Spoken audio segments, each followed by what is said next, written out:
President Biden, you're going to back the waiver of the WTO. Are you going to back that? Is the U.S. government? Yes, I'm talking about that later today, yes. Bowing to pressure from fellow Democrats and 100 other countries, President Joe Biden on Wednesday threw his support behind a proposed World Trade Organization waiver for COVID-19 vaccines, a potentially major shift in the pandemic fight, which would boost the global vaccine supply but anger the powerful U.S. pharmaceutical industry.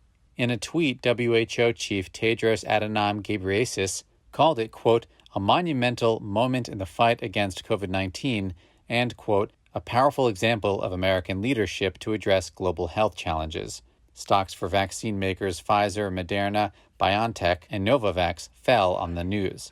The United States and several other countries had previously blocked negotiations at the WTO about the waiver proposal led by India and South Africa aimed at helping developing countries to produce COVID-19 vaccines using the IP of pharmaceutical companies. But Biden had been facing calls to change course as the COVID crisis grows more dire in certain hotspots, especially in India. Biden's chief trade negotiator, U.S. Trade Representative Katherine Tai, said the proposed measure would temporarily waive certain patent rights to help countries respond to the COVID-19 pandemic. This is a global health crisis, Tai wrote, and, quote, the extraordinary circumstances of the COVID-19 pandemic call for extraordinary measures.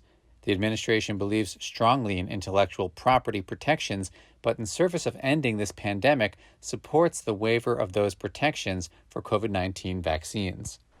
Because WTO decisions require a consensus of all members, Tai cautioned negotiations would take time.